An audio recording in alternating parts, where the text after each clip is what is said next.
ওরা এটা চিন্তা করে না এই চেষ্টা আবু জাহাল করেছে, ব্যর্থ হয়েছে, উতবা সাইবা করেছে, ব্যর্থ হয়েছে, ফেরাউন, নমরুদ, কারুন, সাদ্দাত, হামান সকলে ব্যর্থ হয়েছে। সুতরাং বর্তমানেও এখানে সফল হওয়ার কোনো সুযোগ নাই। কোরআনের বিরুদ্ধে যে আসবে জুতা পিটা সে খাবে। কথা বলেন ঠিক কিনা মুসলমান? বর্তমান জামানার লেটেস্ট ফেরাউন হাসিনা যখন রাজত্বকালে অসংখ্য আলেমদেরকে বিনা অপরাধে জেলখানায় বন্দী করেছিল, মিথ্যা মামলা দিয়া আলেমদের কোমরের মধ্যে রশি লাগিয়ে টেনে টেনে মানুষের সামনে বেইজ্জত করে আদালতে দাঁড় করিয়েছিল। আলেমদের হাতের মধ্যে হাত করা, পায়ের মধ্যে ডান্ডা বেরি পরিয়ে, বুলেট প্রুফ জ্যাকেট পরিয়ে, মাথার মধ্যে হেলমেট দিয়ে আদালতে যখন উপস্থিত করত, লোকেরা তখন বলতো আল্লাহ কি আলেমদের দোয়া কি শুনে না? অসংখ্য মানুষেরা চোখের পানি ছেড়ে কেঁদেছে। আমি আমার নিজ চোখে দেখেছি। আল্লাহর কসম, কোরআন বক্ষে ধারণ করে বলি, আল্লাহর কসম, যেদিন আমাকে মাহফিল থেকে ধরে নিয়ে গিয়া জেলখানায় যেদিন বন্দি করা হলো, যেদিন জেলখানা আমাকে ঢুকানো হলো, জেলখানার আসামিরা আমাকে দেখে অসংখ্য মানুষগুলো চোখের পানি ছেড়ে দিয়েছিল আর বলেছিল, আলেমদের হাতের মধ্যে যারা হাত করা পরায় হুজুর, আল্লাহ কি ওদের হাতগুলাকে অবশ করে দিতে পারে না? এইভাবে বদদুয়া করেছিল।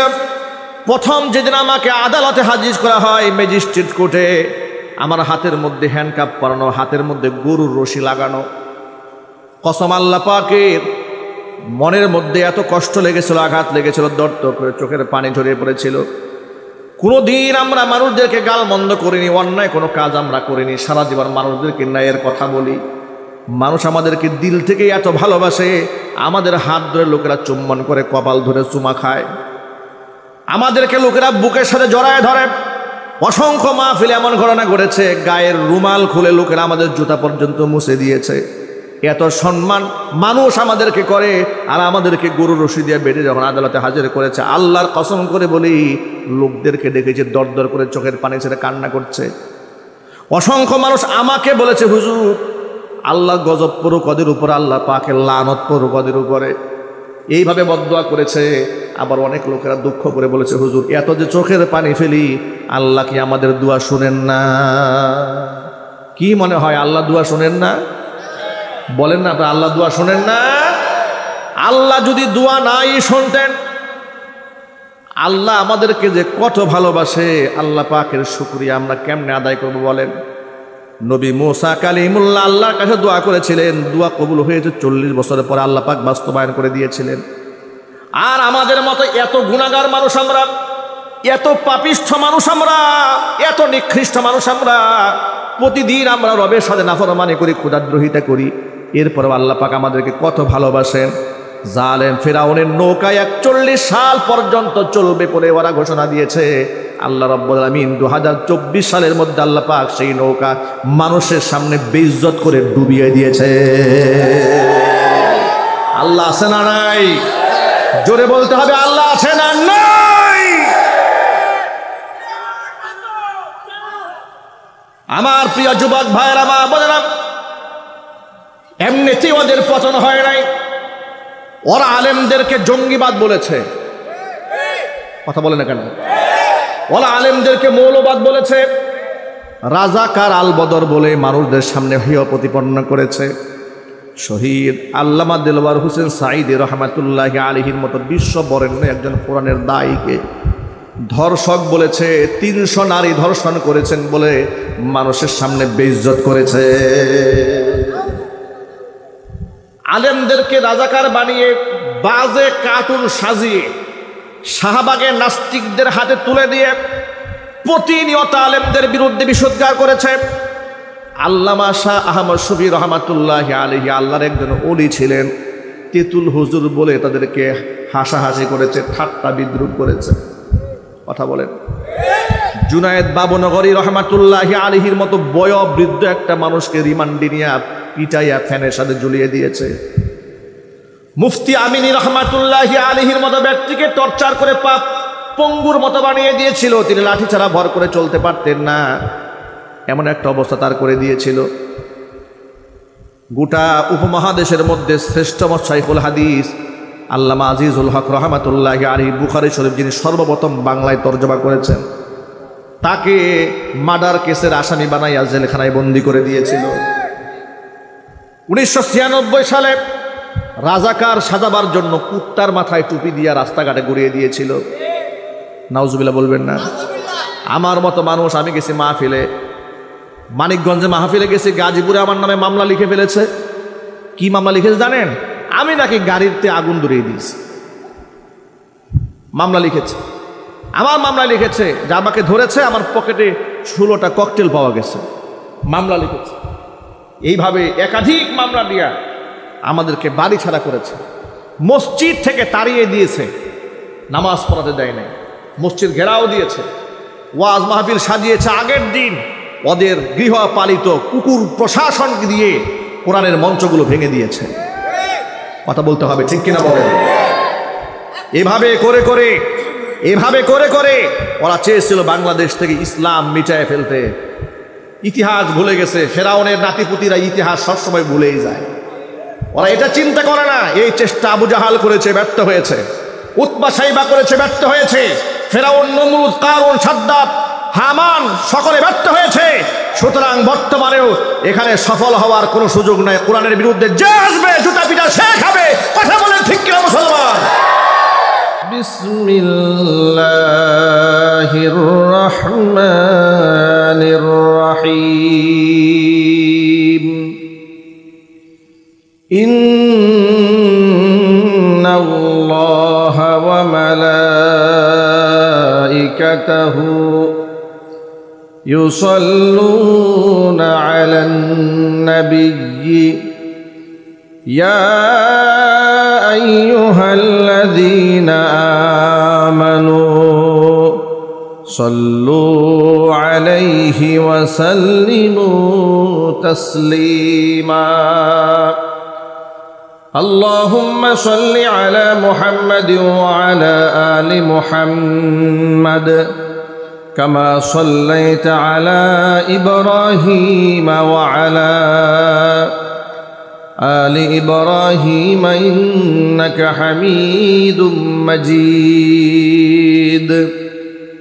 আল্লাহুম্মা বারিক আলা মুহাম্মাদিন ওয়া আলা আলি মুহাম্মাদ কামা বারাকতা আলা ইব্রাহিম ওয়া আলা আলি ইব্রাহিম ইন্নাকা হামিদুম মাজিদ। মোহাব্বতের সাথে প্রাণ খুলে সকলে মিলে কিছুক্ষণ জিকির করুন, লা ইলাহা ইল্লাল্লাহ।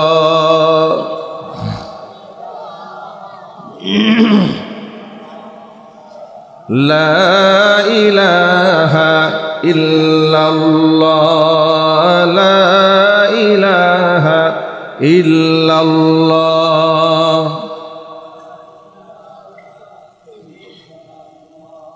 হাত পাখার ব্যবস্থা করুন, হাত পাখা। জবান ছেড়ে সকলে পড়েন, লা ইলাহা।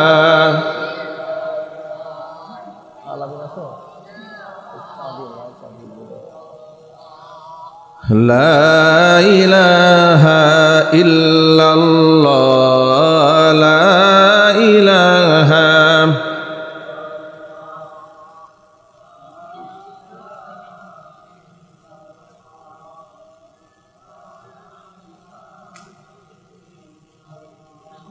মোহাব্বতে পড়েন, লা ইলাহা ইল্লাল্লাহ, লা ইলাহা ইল্লাল্লাহ। কোন জেলা, কোন থানা? খেতলাল। লা ইলাহা ইল্লাল্লাহ, লা ইলাহা।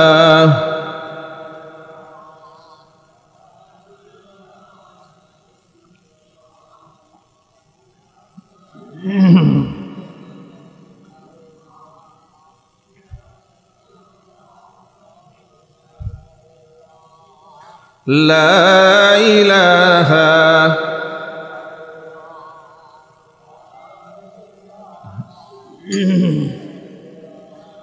লা ইল্লাল্লাহু মুহাম্মাদুর রাসূলুল্লাহ সাল্লাল্লাহু আলাইহি ওয়াসাল্লাম। যারা আল্লাহর পথে চলে, আল্লাহর কথা বলে,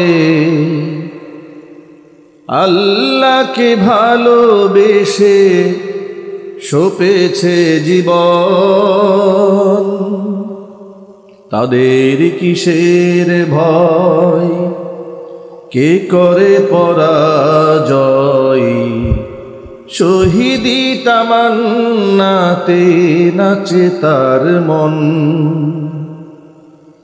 যারা আল্লাহর কথা বলে, আল্লাহর পথে চলে, আল্লাহকে ভালোবেসে সপেছে জীবন, তাদের কিসের ভয়, কে করে পরাজয়, শহীদি তামান্নাতে নাচে তার মন। হাসনা হেনার গ্রানে ভুলে নারী হৃদয় তার, কালিমার মেশক মাখা হৃদয় রয়েছে যার। হাসনা হেনার ঘ্রাণে ভোলে নারী হৃদয় তার, কালিমার মেশক মাখা হৃদয় রয়েছে যার। সব পিছু টান ভুলে জেহাদের পথে চলে, সব পিছু টান ভুলে জিহাদের পথে চলে, সে তো তার ঈমান বলে। যারা আল্লাহর পথে চলে, আল্লাহর কথা বলে, আল্লাহকে ভালোবেসে সপেছে জীবন, তাদের কিসের ভয়, কে করে পরাজয়, শহীদি তামান্নাতে নাচে তার মন। লালসার কাছে কভু হয় না সে পরাজয়, জীবন বিলিয়ে সে তো জান্নাত করে ক্রয়। লালসার পথে কভু হয় না সে পরাজয়, জীবন বিলিয়ে সে তো জান্নাত করে ক্রয়। মৃত্যুর মুখোমুখি দাঁড়িয়েও যারা সুখী, মৃত্যুর মুখোমুখি দাঁড়িয়েও যারা সুখী, এসো আজ তাদের দলে। যারা আল্লাহর পথে চলে, আল্লাহর কথা বলে, আল্লাহকে ভালোবেসে সপেছে জীবন, তাদের কিসের ভয়, কে করে পরাজয়, শহীদি তামান্নাতে নাচে তার মন। যারা আল্লাহর পথে চলে, আল্লাহর কথা বলে, আল্লাহকে ভালোবেসে সপেছে জীবন, তাদের কিসের ভয়, কে করে পরাজয়, শহীদি তামান্নাতে নাচে তার মন।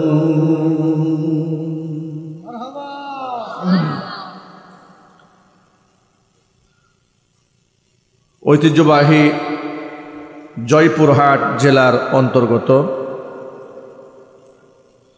খেতলাল উপজেলার শালবন রহমানিয়া হাফিজিয়া মাদ্রাসা প্রাঙ্গণে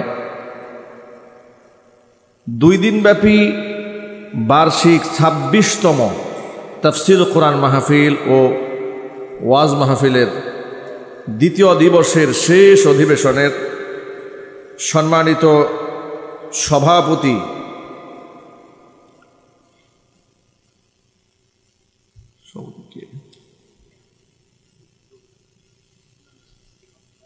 হযরত মাওলানা মোহাম্মদ রুহুল আমিন সাহেব, মুফাসসির, হানাইল নোমানিয়া কামিল মাদ্রাসা, জয়পুরহাট।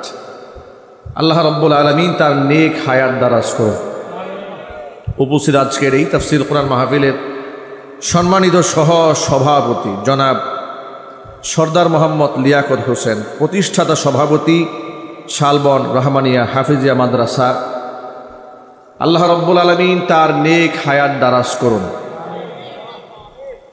তিনি খুবই অসুস্থ ছিলেন, আমি যতটুকু এসে শুনেছি একেবারেই মৃত্যু পথের যাত্রী ছিলেন। আসলে আল্লাহর পক্ষ থেকে নির্ধারিত সময় হওয়ার আগ পর্যন্ত পৃথিবী থেকে কেউ বিদায় হবে না। তিনি বেঁচে আছেন, ভালোবাসার প্রতিষ্ঠানে আপনাদের সামনে নিয়ে আবেগঘন কিছু কথাও বলেছেন। মাজলুম মানুষ, অনেক জুলমের শিকার হয়েছেন। আমরা আল্লাহর কাছে দোয়া করি আল্লাহ পাক তার এই সবরের কারণে, তার এই মাজলুমিয়াতের কারণে আল্লাহ পাক তার জিন্দগির সমস্ত গুনাহ খাতা মাফ করে দেন। এই প্রতিষ্ঠানকে আল্লাহ তাআলা কিয়ামত পর্যন্ত কবুল করেন।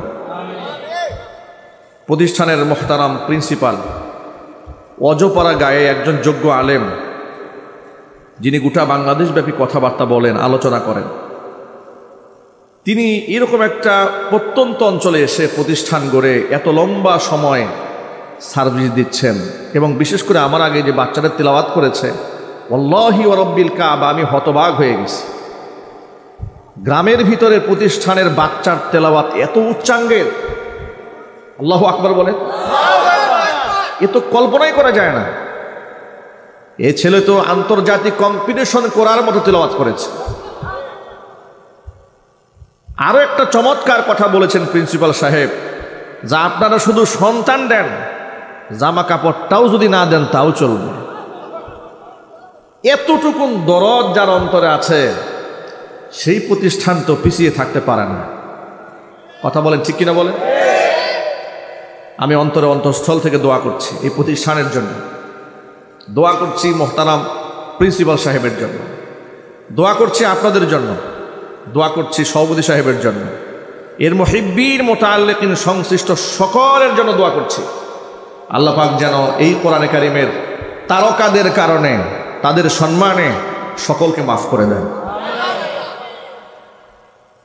বিশুদ্ধ তিলাওয়াতকারী কোরআন মাজিদের তাদের যে কত সম্মান আল্লাহর কাছে, সুবহানাল্লাহ, সুবহানাল্লাহ বলেন। কত সম্মান এই বিশুদ্ধ তিলাওয়াতকারীর। উম্মুল মুমিনিন মা আয়েশা সিদ্দিকা রাদিয়াল্লাহু তাআলা আনহা হাদিসের রাবি, তিনি বলেছেন, নবী করিম সাল্লাল্লাহু আলাইহি ওয়াসাল্লাম বলেন, আল মাহিরু বিল কুরআনি মা'আস সাফারাতিল কিরামিল বাররা, দক্ষতার সাথে বিশুদ্ধ তিলাওয়াতি যেই ব্যক্তি কোরআন পাঠ করতে জানে, তাদের সম্মান এত বেশি, সাধারণ মানুষের কাতারে তো হতেই পারে না। তাদের সম্মান নৈকট্যপ্রাপ্ত ফেরেশতাদের সমতুল্য। তাই বলে যারা কষ্ট করে কোরআন পড়েন তাদের সম্পর্কে কিছু বলা হয়নি তা নয়। বিশুদ্ধ তিলাওয়াতকারী, দক্ষ তিলাওয়াতকারী সম্মান যেমন আছে, অনুরূপভাবে ওয়াল্লাযী ইয়াকরাউল কুরআনা ওয়া ইয়াতাআতাউ ওয়া হুয়া শাক্কুন আলাইহি লাহু আজরান আও কামা ক্বালা আলাইহিস সালাতু ওয়াস সালাম, যেই ব্যক্তি কোরআন পড়ে কিন্তু ঠেকে ঠেকে ধাক্কায় ধাক্কায় পড়ে, আটকায় যায়, তেলাওয়াত বন্ধ করে না, তার সম্মান এত বেশি। ওয়াল্লাযী ইয়াকরাউল কুরআনা ওয়া ইয়াতাআতাউ ওয়া হুয়া শাক্কুন আলাইহি, কোরআন পড়তে কষ্ট হয় তারপরেও তেলাওয়াত বন্ধ করে না। আল্লাহ নবী সাল্লাল্লাহু আলাইহি ওয়াসাল্লাম বলেছেন, লাহু আজরান, আল্লাহ রাব্বুল আলামিন তাকে দ্বিগুণ সওয়াব দান করে দেন। আমি আমার ভাষায় বলি, কোরআন হচ্ছে মর্যাদার প্রতীক, সম্মানের প্রতীক। এর সাথে সম্পর্কিত সংশ্লিষ্ট সব কিছুর মর্যাদা আল্লাহ আকাশচুম্বী করে দেন। এই যে কোরআন শরীফের উপরে একটা মলাট প্লাস্টিকের কাভার দেওয়া, ঠিক না ভাই? এর থেকে কত দামি প্লাস্টিক আমরা ডাস্টবিনে ছুঁড়ে মারি, কোনো আঘাত লাগে না, মনে কষ্ট লাগে না। কিন্তু শুধুমাত্র কোরআনে কারিমের সাথে মিশে আছে 10, 15, 20 টাকার একটা কাভার, মর্যাদা এত বেশি হয়ে গেছে, এখান থেকে খুলে মাটিতে পড়লে আপনার অজান্তেই মনে হয় যে কাজটা বিয়াদবি হয়ে গেছে। সুবহানাল্লাহ বলবেন না? কোরআন মাজিদের সাথে শুধুমাত্র জড়ায় আছে, আল্লাহ পাক সম্মান বাড়িয়ে দিয়েছে। কোরআন এমন একটা মর্যাদার কিতাব, আল্লাহর নবী সাল্লাল্লাহু আলাইহি ওয়াসাল্লাম বলেছেন, আল কুরআনু গিনান লা ফাকরা বাদাহু ওয়ালা গিনান দুনাহু। কোরআন এমন একটা সম্পদ, এমন ধনাঢ্যতার নাম, আল কুরআনু গিনান লা ফাকরা বাদাহু। যার কোরআন অর্জিত হয়ে যায় তার গোটা জিন্দেগিতে দারিদ্রতা বলতে আর কিছুই থাকে না। ওয়ালা গিনান দুনাহু, কোরআন বাদ দিয়ে কেউ ধনীও হতে পারে না। এটা আমার কথা নয়, এটা দুজাহানের বাদশাহ ইমামুল মুরসালিন রাহমাতুল লিল আলামিন খাতামুল আম্বিয়া নবিয়ুনা মুহাম্মাদুর রাসূলুল্লাহ সাল্লাল্লাহু আলাইহি ওয়াসাল্লাম বলেছেন, আল কুরআনু গিনান লা ফাকরা বাদা। কোরআন যদি কারো সিনার মধ্যে চলে আসে তার কোনো দারিদ্রতা থাকে না, পৃথিবীর শ্রেষ্ঠ ধনী হয়ে যায় সে। ওয়ালা গিনান দুনাহু, কোরআন এমন সম্পদ যেটা বাদ দিয়া ধনী হওয়া সম্ভব হবে না। এর মানে তামাম পৃথিবীর সকল সম্পদের মালিকও যদি কোনো ব্যক্তি হয়ে যায় কিন্তু কোরআন পড়তে জানে না, কোরআনের প্রতি আমল করে না, আল্লাহর হাবিব সাল্লাল্লাহু আলাইহি ওয়াসাল্লামের ভাষায় সেই ব্যক্তি ধনী হতে পারে নাই। কোরআন মাজিদ এটা সম্মান এবং মর্যাদার প্রতীক, এর দিকে তাকিয়ে থাকলেও সওয়াব হয়। আর যখন আল্লাহু আকবার, এটা এমন মর্যাদার কিতাব, লা ইয়ামাসসুহু ইল্লাল মুতাহহারুন, পবিত্রতা ছাড়া এটাকে স্পর্শও করা যায় না। এটা অনেক দামি কিতাব, আল্লাহু আকবার। যেখানে ছিল লৌহে মাহফুজ, সম্মানের জায়গায় ছিল, নাজিল হয়েছে লাইলাতুল কদরে, পৃথিবীর শ্রেষ্ঠতম রাত, সুবহানাল্লাহ। শ্রেষ্ঠতম মাস রমজানুল মুবারকে নাজিল হয়েছে। যে সত্তার উপর নাজিল হয়েছে, যার উপর নাজিল হয়েছে, পৃথিবীর শ্রেষ্ঠ মানব, শ্রেষ্ঠ নবী, চিল্লা এখন আল্লাহু আকবার। এত বেশি মর্যাদাপূর্ণ এই কিতাব আর এত বেশি ওয়েট তার, সূরা হাশরের মধ্যে আল্লাহ বলেছেন, লাউ আনজালনা হাযাল কুরআন আলা জাবালিন লারাআইতাহু খাশিআন মুতাসাদ্দিআন মিন খাশিয়াতিল্লাহ। ওয়া আমার নবী, লাউ আনজালনা হাযাল কুরআন আলা জাবালিন, যদি আমি এই কোরআনটাকে পাহাড়ের উপর নাজিল করতাম তাহলে আপনি দেখতে পেতেন আমি আল্লাহর ভয়ে কোরআনে কারিমের ওয়েট বরদাস্ত করতে না পেরে পাহাড় পর্যন্ত চূর্ণ বিচূর্ণ হয়ে যেত। অন্য আয়াতের মধ্যে আল্লাহ রাব্বুল আলামিন বলেছেন, ইন্না আরাদনাল আমানাতা আলাস সামাওয়াতি ওয়াল আরদি ওয়াল জিবালি فأبين أن يحملنها وأشفقن منها وحملها الإنسان وكان الإنسان ظلوما جهولا। আমি আমার এই আমানত, আল্লাহ কোরআনকে আমানত বলেছেন। কি বলেছেন জোরে বলেন তো ভাই, কে বলেছেন? আল্লাহর নামটা একটু হাসি মুখে বলতে আপনাদের কোনো আপত্তি আছে নাকি? একটু মোহাব্বতে বলুন না, কে বলেছেন? আল্লাহ বলেন, শোনো, ইন্না আরাদনাল আমানাতা আলাস সামাওয়াতি, আসমান সমূহের কাছে আমি প্রস্তাব দিয়েছিলাম, ওয়াল আরদি, জমিনের উপর প্রস্তাব দিয়েছিলাম, ওয়াল জিবাল, পর্বত সমূহের উপর প্রস্তাব দিয়েছিলাম যে তোমাদের উপর কোরআন নাজিল করব। ফাআবাইনা আইয়াহমিলনাহা, আমার কোরআন ধারণ করতে আসমান অস্বীকৃতি জানিয়েছে, জমিন অস্বীকার করেছে, পাহাড় অস্বীকার করেছে যে আল্লাহ তোমার কোরআনের ওয়েট বরদাস্ত করার মতো ক্ষমতা আমাদের নাই। ওয়া হামালাহাল ইনসান, মানুষ এটা বহন করেছে। ওয়া কানাল ইনসানু যালুমান জাহুলা, আল্লাহ একটু ভালোবাসার কথা বলেছেন যে মানুষ একটু জাহেল, মানুষ হচ্ছে জালেম। মানে মুহাব্বতের সাথে দেখবেন বাচ্চাকে বাবা 3-4 জনে মিলে একটা কাজ করতে পারে নাই, কিন্তু ভালো একজন ছোট ছেলে একটা কাজ করে ফেলেছে, এই তুই তো ভারী দুষ্ট ছেলে, সুবহানাল্লাহ। এই দুষ্ট বলেছে এর মানে এটা না যে তাই খারাপ বলেছে, মুহাব্বতে বলে তুই তো ভারী দুষ্ট ছেলে, বড়রা যেটা করতে পারে না সেটা তুই করে ফেলেছিস। আল্লাহু আকবার বলেন। কোরআন শরীফের ওয়েট, ওজন আছে না নাই? সবাই বলেন। একটু শুনে ধারাবাহিকভাবে পয়েন্টগুলো খেয়াল করবেন। এক হচ্ছে কোরআন সম্পর্কে আল্লাহর নবী বললেন যে কোরআন এমন সম্পদ যার অর্জন হয়ে যায় সে আর দরিদ্র থাকে না। 2 নাম্বার, আল্লাহর হাবিব বলেন বিশুদ্ধ তেলাওয়াত করলে সম্মানিত ফেরেশতাদের কাতারে তার মর্যাদা চলে যায়। 3 নাম্বার, কোরআনে কারীম পবিত্র মানুষ ছাড়া স্পর্শ করতে পারে না। 4 নাম্বার, কোরআন আল্লাহ পাকের কালাম লাউহে মাহফুজে সংরক্ষিত ছিল। যে রাতে নাজিল হয়েছে রাতটা পৃথিবীর মধ্যে শ্রেষ্ঠ রাত, তার নাম লাইলাতুল কদর। যে মাসে নাজিল হয়েছে মাসের মর্যাদা বেড়ে গেছে, মাস রমজান মাস সমস্ত মাসের মধ্যে শ্রেষ্ঠ মাস, ঠিক কিনা বলেন? যে ব্যক্তির উপর নাজিল হয়েছে তার চাইতে দামি মানুষ, তার থেকে দামি নবী জমিনের মধ্যে আসমানের নিচে আর নাই। এটা যে পড়বে, যে ধরবে, যে আপন বানায় নেবে, আল্লাহ পাক তাকে 0 থেকে হিরো বানায় দেবে।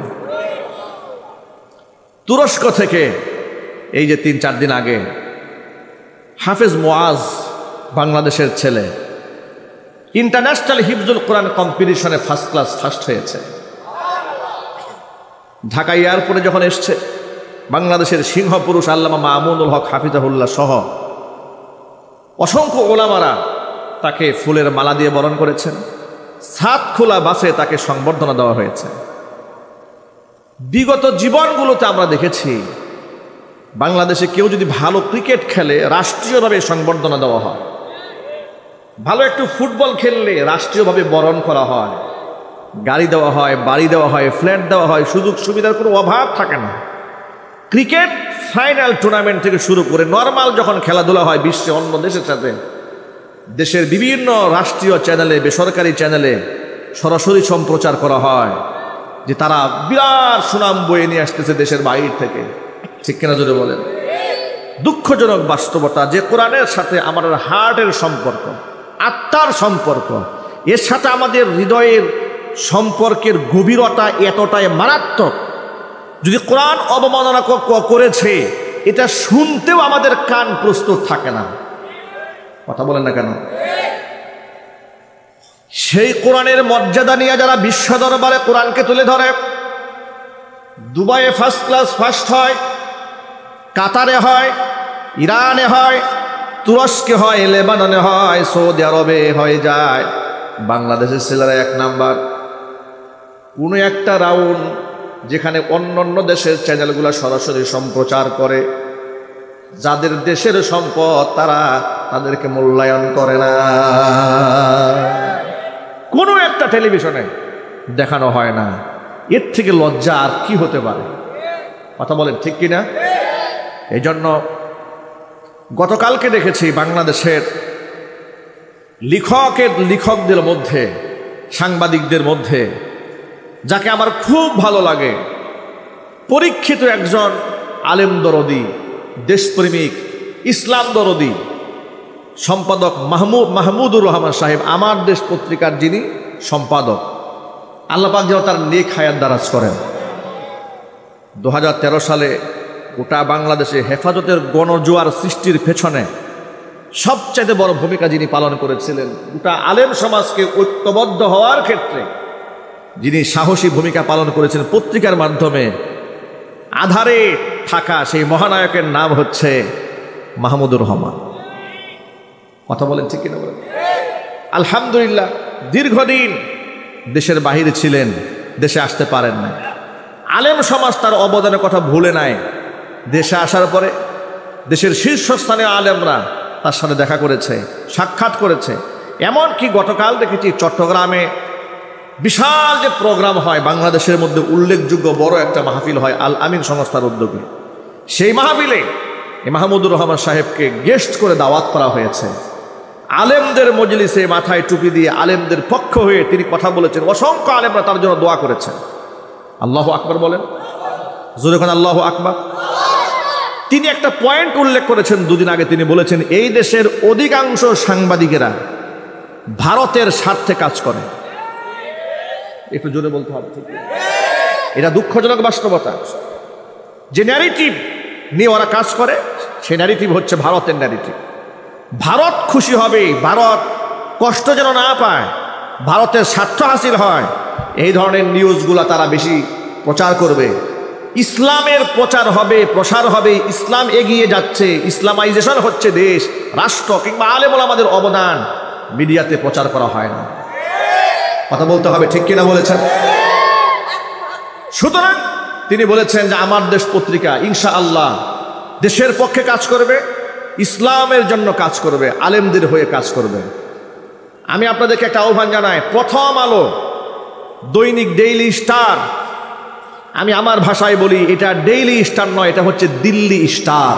এটা হচ্ছে প্রথম অন্ধকার, ঠিক কিনা বলে? এই দেশের আলেম ওলামা দাড়ি এবং টুপিওয়ালাদেরকে জঙ্গিবাদ প্রচার করার জন্য সবচেয়ে বড় ভূমিকা রয়েছে এই প্রথম আলো। সমস্ত আলেমদেরকে হেয় প্রতিপন্ন করে, এমনকি পশ্চিমা প্রভুদেরকে খুশি করার জন্য যত অপসংস্কৃতি আছে তা তারা প্রচার করে। কেউ যদি হাফ প্যান্ট পরে কোনো মহিলা ডিগবাজি দেয়, তাহলে পত্রিকার পাতায় উঠিয়ে দিয়ে বলে বিশাল সাহসী কাজ করেছে মহিলাটা। পক্ষান্তরে বুরকা পরা নারী ভর্তি পরীক্ষায় বিশ্ববিদ্যালয়ে ফার্স্ট ক্লাস ফার্স্ট হয়ে যায়, তার সংবাদ তারা প্রচার করে না। কথা বলতে হবে, ঠিক কিনা? এই জন্য প্রথম আলো নামক প্রথম অন্ধকার পত্রিকার সাথে এই মুসলমানদের কোনো সম্পর্ক থাকবে না। কথা বলতে বলেন, ঠিক কিনা বলেন? এমনকি ডেইলি স্টার নামক ইংরেজি যে পত্রিকা রয়েছে, যা এই দেশের পক্ষে কাজ করে না, এই পত্রিকার সাথেও মুসলমানদের কোনো সম্পর্ক থাকবে না। আমি সম্পাদক মাহমুদুর রহমান ভাইয়ের উদ্দেশ্যে বলছি, আপনি আপনার সম্পাদকীয় যেভাবে আগে পূর্বে পরিচালিত করেছেন, বর্তমানে পরিচালনা করে যান। প্রথম আলো নামক প্রথম অন্ধকারকে এবং ডেইলি স্টার নামক দিল্লি স্টারকে লোকেরা ডাস্টবিনে নিক্ষেপ করে আমার দেশের পত্রিকা লোকেরা মাথায় করে ঘুরে বেড়াবে। কথা বলেন, ঠিক কিনা?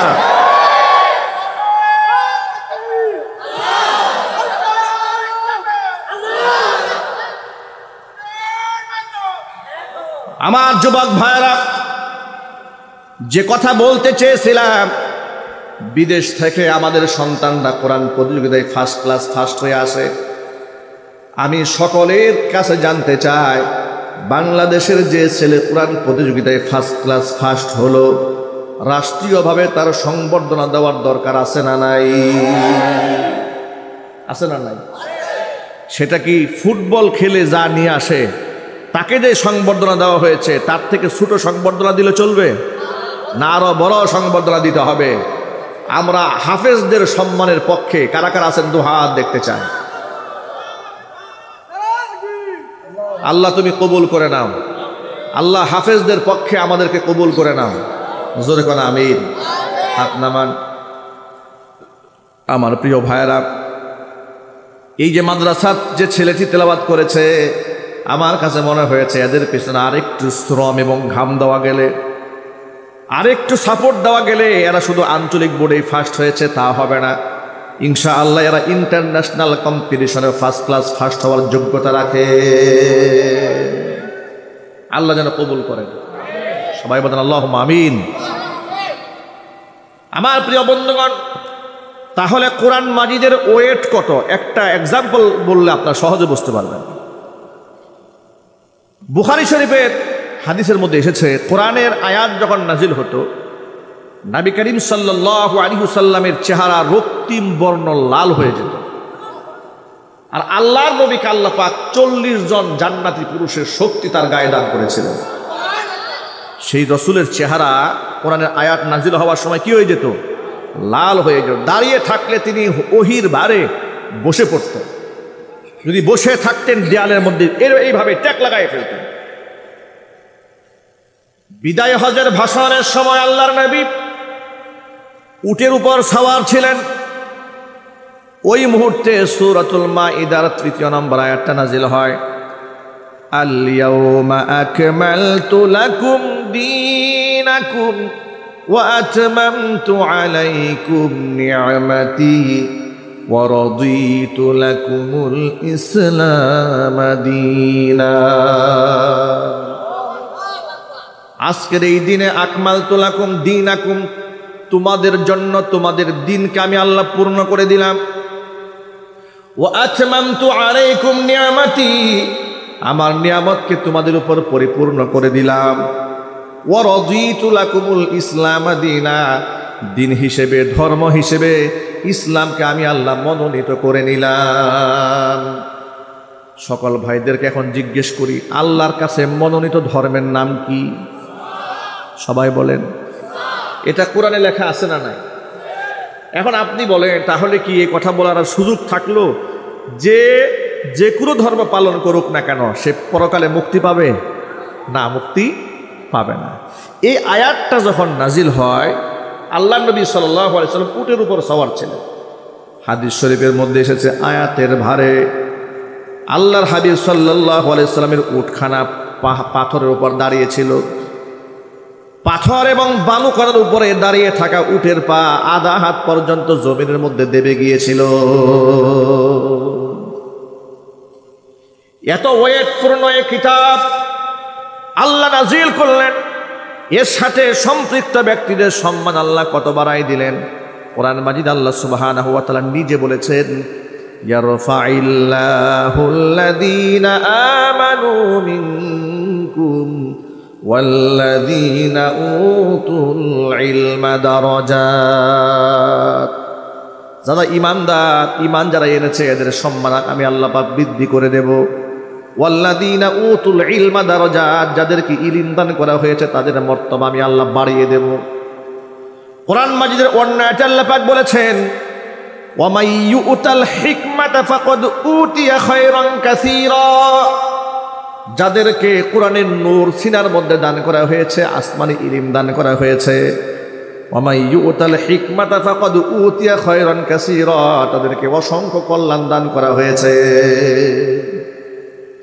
আল্লাহ নিজে সূরা জুমারের মধ্যে অন্য আয়াতে বলেন, কুল হাল ইয়াস্তাবিল্লাযীনা ইয়ালামুনা ওয়াল্লাযীনা লা ইয়ালামুন ইন্নামা ইয়াতাযাক্কারু উলুল আলবাব। নবী আপনি বলেন তো, যারা কোরআনের জ্ঞান রাখে আর যারা কোরআনের জ্ঞান রাখে না তারা কোনোদিন সমান হতে পারে? জোরে বলেন। কোনোদিন তারা সমান হতে পারে না। আল্লাহ রাব্বুল আলামিন অন্য আয়াতের মধ্যে বলেছেন, ইন্নামা ইয়াখশাল্লাহা মিন ইবাদিহিল উলামা। আমার বান্দাদের মধ্যে একমাত্র আলেমরা আমি আল্লাহকে সবচাইতে বেশি ভয় করে চলে। আল্লাহু আকবার। কোরআন শরীফের আয়াত প্রমাণ করে আলেমরা সম্মানিত। কোরআন শরীফের আয়াত প্রমাণ করে আলেমদের মর্যাদা অনেক উপরে। এবার একটা হাদিস শোনায় আপনাদেরকে। নবী করিম সাল্লাল্লাহু আলাইহি ওয়াসাল্লাম বলেছেন, ফাদলুল আলিমি আলাল আবিদি কাফাদলি আলা আদনাকুম। ও সাহাবীরা, তোমাদের মধ্যে তো একেবারে উচ্চ তবকার সাহাবীও আছে, এমন সাহাবীও আছে একেবারে নিম্ন তবকার সাহাবী। সব সাহাবীরা সম্মানিত, সব সাহাবীরা নাজাত প্রাপ্ত, কোনো সন্দেহ নাই। কিন্তু মর্যাদার দিক থেকে কিন্তু সকলেই সমান হতে পারে না। সবাই কি আবু বকরের মর্যাদা পাবে? সবাই কি ওমরের মর্যাদা পাবে? সবাই উসমানের মর্যাদা পাবে? আল্লাহ নবী বলেন, আবু বকর, ওমর, উসমান, আলী তাদের মতো সাহাবী নয়। তোমাদের মধ্যে সবচাইতে আদনা সাহাবীর উপরে আমি নবীর মর্যাদা যেমন, এই গোটা দুনিয়ার সমস্ত আবেদের উপরে একজন আলেমের মর্তবা ঠিক তেমন। আলেমদের কত সম্মান আল্লাহ পাক দিয়েছেন, আল্লাহ রাসূল সাল্লাল্লাহু আলাইহি ওয়াসাল্লাম দিয়েছেন। সুবহানাল্লাহ বলেন ভাই। কোরআন মাজিদ আল্লাহ রাব্বুল আলামিনের ওয়াদা আছে, ইন্নাল্লাযীনা আমানু ওয়া আমিলুস সালিহাতি সায়াজআলু লাহুমুর রাহমানু উদ্দা। নিশ্চয় যারা ঈমান আনে আর ভালো কাজ করে তাদের জন্য মানুষের অন্তরে আমি আল্লাহ মোহাব্বত সৃষ্টি করে দেই। সম্মান দেওয়ার মালিককে, ইজ্জত দেওয়ার মালিককে। কুলিল্লাহুম্মা মালিকাল মুলকি তুতিল মুলকা মান তাশাউ ওয়া তানজিউল মুলকা মিম্মান তাশাউ ওয়া তুইজ্জু মান তাশাউ ওয়া তুযিল্লু মান তাশাউ বিয়াদিকাল খায়র ইন্নাকা আলা কুল্লি শাইইন কাদির। নবীজি আপনি বলুন, হে আল্লাহ, মালিকাল মুলকি, তুমি রাজত্বের মালিক, ক্ষমতার মালিক তুমি। তুতিল মুলকা মান তাশা ওয়া তানজিউল মুলকা মিম্মান তাশা, যাকে খুশি তুমি তাকে রাজত্ব দান করো, যার থেকে খুশি রাজত্ব তুমি ছিনায় নিতে পারো। সেই ক্ষমতা আল্লাহর আছে না নাই? এই দেশে যখন জালেম স্বৈরাচারী অসংখ্য মানুষকে হত্যাকারী, গুম খুন, আয়না ঘরে বন্দিকারী, বর্তমান জামানার লেটেস্ট ফেরাউন হাসিনা যখন রাজত্বকালে অসংখ্য আলেমদেরকে বিনা অপরাধে জেলখানায় বন্দি করেছিল, মিথ্যা মামলা দিয়া আলেমদের কোমরের মধ্যে রশি লাগিয়ে টেনে টেনে মানুষের সামনে বেইজ্জত করে আদালতে দাঁড় করিয়েছিল, আলেমদের হাতের মধ্যে হাত করা, পায়ের মধ্যে ডান্ডা বেরি পরিয়ে, বুলেট প্রুফ জ্যাকেট পরিয়ে, মাথার মধ্যে হেলমেট দিয়ে আদালতে যখন উপস্থিত করত, লোকেরা তখন বলতো, আল্লাহ কি আলেমদের দোয়া কি শুনে না? অসংখ্য মানুষেরা চোখের পানি ছেড়ে কেঁদেছে। আমি আমার নিজ চোখে দেখেছি। আল্লাহর কসম, কোরআন বক্ষে ধারণ করে বলি, আল্লাহর কসম, যেদিন আমাকে মাহফিল থেকে ধরে নিয়ে গিয়া জেলখানায় যেদিন বন্দি করা হলো, যেদিন জেলখানা আমাকে ঢুকানো হলো, জেলখানার আসামিরা আমাকে দেখে অসংখ্য মানুষগুলো চোখের পানি ছেড়ে দিয়েছিল আর বলেছিল, আলেমদের হাতের মধ্যে যারা হাত করা পরায় হুজুর, আল্লাহ কি ওদের হাতগুলাকে অবশ করে দিতে পারে না? এইভাবে বদদুয়া করেছিল। প্রথম যেদিন আমাকে আদালতে হাজির করা হয়, ম্যাজিস্ট্রেট কোর্টে, আমার হাতের মধ্যে হ্যান্ডকাপ পরানো, হাতের মধ্যে গরুর রশি লাগানো। কসম আল্লাহ পাকের, মনের মধ্যে এত কষ্ট লেগেছিল, আঘাত লেগেছিল, দর্দ করে চোখের পানি ঝরিয়ে পড়েছিল। কোনোদিন আমরা মানুষদেরকে গাল মন্দ করিনি, অন্যায় কোনো কাজ আমরা করিনি। সারা জীবন মানুষদেরকে ন্যায়ের কথা বলি। মানুষ আমাদেরকে দিল থেকে এত ভালোবাসে, আমাদের হাত ধরে লোকেরা চুম্বন করে, কপাল ধরে চুমা খায়, আমাদেরকে লোকেরা বুকের সাথে জড়ায় ধরে।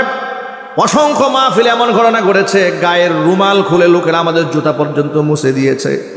এত সম্মান মানুষ আমাদেরকে করে, আর আমাদেরকে গরুর রশি দিয়ে বেঁধে যখন আদালতে হাজির করেছে, আল্লাহর কসম করে বলি, লোকদেরকে দেখেছে দর দর করে চোখের পানি ছেড়ে কান্না করছে। অসংখ্য মানুষ আমাকে বলেছে, হুজুর, আল্লাহ গজব পড়ুক ওদের উপরে, আল্লাহ পাকের লানত পড়ুক ওদের উপরে। এইভাবে বদদুয়া করেছে। আবার অনেক লোকেরা দুঃখ করে বলেছে, হুজুর, এত যে চোখের পানি ফেলি, আল্লাহ কি আমাদের দোয়া শুনেন না? কি মনে হয় আল্লাহ দোয়া শুনেন না? বলেন না আপনারা, আল্লাহ দোয়া শোনেন না? আল্লাহ যদি দোয়া নাই শুনতেন, আল্লাহ আমাদেরকে যে কত ভালোবাসে, আল্লাহ পাকের শুকরিয়া আমরা কেমনে আদায় করব বলেন? নবী মুসা কালিমুল্লাহ আল্লাহর কাছে দোয়া করেছিলেন, দোয়া কবুল হয়েছে 40 বছরের পরে আল্লাহ পাক বাস্তবায়ন করে দিয়েছিলেন। আর আমাদের মতো এত গুনাহগার মানুষ আমরা, এত পাপিষ্ঠ মানুষ আমরা, এত নিকৃষ্ট মানুষ আমরা, প্রতিদিন আমরা রবের সাথে নাফরমানি করি, ক্ষুধাদ্রোহিতা করি, এরপর আল্লাহ পাক আমাদেরকে কত ভালোবাসেন। জালেম ফিরাউনের নৌকা 41 সাল পর্যন্ত চলবে বলে ওরা ঘোষণা দিয়েছে। আল্লাহ রাব্বুল আলামিন 2024 সালের মধ্যে আল্লাহ পাক সেই নৌকা মানুষের সামনে বেইজ্জত করে ডুবিয়ে দিয়েছে। আল্লাহ আছে না নাই? জোরে বলতে হবে, আল্লাহ আছে না নাই? আমার প্রিয় যুবক ভাইয়েরা, মা বোনেরা, এমনিতেই ওদের পতন হয় নাই। ওরা আলেমদেরকে জঙ্গিবাদ বলেছে, কথা বলে না কেন? ওরা আলেমদেরকে মৌলবাদ বলেছে, রাজাকার আল বদর বলে মানুষদের সামনে হেয় প্রতিপন্ন করেছে। শহীদ আল্লামা দেলওয়ার হোসেন সাঈদী রহমাতুল্লাহি আলাইহির মতো বিশ্ব বরেণ্য একজন কোরআনের দায়ীকে ধর্ষক বলেছে, 300 নারী ধর্ষণ করেছেন বলে মানুষের সামনে বেইজ্জত করেছে। আলেমদেরকে রাজাকার বানিয়ে বাজে কার্টুন সাজিয়ে শাহবাগের নাস্তিকদের হাতে তুলে দিয়ে প্রতিনিয়ত আলেমদের বিরুদ্ধে বিষোদ্গার করেছে। আল্লামা শাহ আহমদ শফী রহমাতুল্লাহি আলাইহি আল্লাহর একজন ওলি ছিলেন, তেতুল হুজুর বলে তাদেরকে হাসাহাসি করেছে, ঠাট্টা বিদ্রুপ করেছে। কথা বলেন। জুনায়েদ বাবুনগরী রহমাতুল্লাহি আলাইহির মতো বয়োবৃদ্ধ একটা মানুষকে রিমান্ডে নিয়ে পিটাইয়া ফ্যানের সাথে ঝুলিয়ে দিয়েছে। মুফতি আমিনী রহমাতুল্লাহি আলাইহির মতো ব্যক্তিকে টর্চার করে পাপ পঙ্গুর মতো বানিয়ে দিয়েছিল। তিনি লাঠি ছাড়া ভর করে চলতে পারতেন না, এমন একটা অবস্থা তার করে দিয়েছিল। গোটা উপমহাদেশের মধ্যে শ্রেষ্ঠ শাইখুল হাদিস আল্লামা আজিজুল হক রহমাতুল্লাহি আলাইহি বুখারী শরীফ যিনি সর্বপ্রথম বাংলায় তরজমা করেছেন, তাকে মার্ডার কেসের আসামি বানাইয়া জেলখানায় বন্দী করে দিয়েছিল। 1996 সালে রাজাকার সাজাবার জন্য কুত্তার মাথায় টুপি দিয়া রাস্তাঘাটে ঘুরিয়ে দিয়েছিল। নাউজুবিল্লাহ বলবেন না? আমার মতো মানুষ, আমি গেছি মাহফিলে, মানিকগঞ্জে মাহফিলে গেছি, গাজীপুরে আমার নামে মামলা লিখে ফেলেছে। কি মামলা লিখেছে জানেন? আমি নাকি গাড়িতে আগুন ধরিয়ে দিয়েছি। মামলা লিখেছে, আমার মামলা লিখেছে যে আমাকে ধরেছে, আমার পকেটে 16টা ককটেল পাওয়া গেছে, মামলা লিখেছে। এইভাবে একাধিক মামলা দিয়া আমাদেরকে বাড়ি ছাড়া করেছে, মসজিদ থেকে তাড়িয়ে দিয়েছে, নামাজ পড়াতে দেয় নাই, মসজিদ ঘেরাও দিয়েছে, ওয়াজ মাহফিল সাজিয়েছে। আগের দিন ওদের গৃহপালিত কুকুর প্রশাসন দিয়ে কোরআনের মঞ্চগুলো ভেঙে দিয়েছে। কথা বলতে হবে, ঠিক কিনা বলেন? এভাবে করে করে ওরা চেয়েছিল বাংলাদেশ থেকে ইসলাম মিটায় ফেলতে। ইতিহাস ভুলে গেছে, ফেরাউনের নাতিপুতিরা ইতিহাস সবসময় ভুলেই যায়। ওরা এটা চিন্তা করে না, এই চেষ্টা আবু জাহাল করেছে, ব্যর্থ হয়েছে। উতবা সাইবা করেছে, ব্যর্থ হয়েছে। ফেরাউন, নমরুদ, কারুন, সাদ্দাত, হামান সকলে ব্যর্থ হয়েছে। সুতরাং বর্তমানেও এখানে সফল হওয়ার কোনো সুযোগ নাই। কোরআনের বিরুদ্ধে যে আসবে জুতা পিটা সে খাবে। কথা বলেন ঠিক কিনা মুসলমান?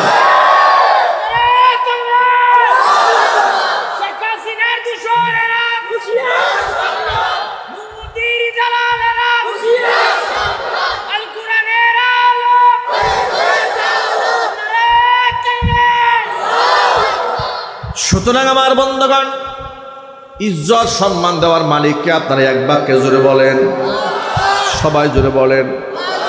যাদেরকে ওরা জঙ্গি, সন্ত্রাস, তালেবান, রাজাকার, আল বদর বলেছে, মানুষের অন্তর থেকে তারা মোহাব্বত সরাতে পারে নাই। মরহুম সাঈদী রহমাতুল্লাহি আলাইহি বিদায় হয়ে যাওয়ার পরে তারা জানাজা পড়ার জন্য লোকেরা কেমন ভাবে কান্নাকাটি করেছে আপনারা দেখেছেন, ঠিক কিনা বলেন? তো তোমরা তাকে খারাপ বানালে। এত খারাপ মানুষের জানাজা পড়ার জন্য মানুষ এত পাগল হয় কেন? আর তোমরা এত দুধে দোয়া তুলসী পাতায় এত ভালো, তোমরা বললে মানুষ আলহামদুলিল্লাহ বলে কেন? কথা জোরে বলেন, ঠিক কিনা বলেন? তোমরা যে এত ভালো, তোমরা বললে লোকেরা ইন্নালিল্লাহ পড়তে চায় না। কেমন জীবন গঠন করেছো তোমরা? কেমন জীবন গঠন করলে? কিসের রাজনীতি তোমরা করো? যে রাজনীতি করতে গেলে রাস্তার কুকুরের দাম থাকে, তোমাদের দাম থাকে না মানুষের অন্তরে। কথা বলতে হবে, ঠিক কিনা? এমন রাজনীতি ছেড়ে দাও, এমন রাজনীতি বাদ দিয়ে দাও যে রাজনীতি করলে তুমি আল্লাহর নাম নিতে পারো না, আলেমদেরকে মোহাব্বত করতে পারো না, সম্মান করতে জানো না। এমন রাজনীতির কপালে তুমি লাথি মারো। কষ্ট হচ্ছে আপনাদের?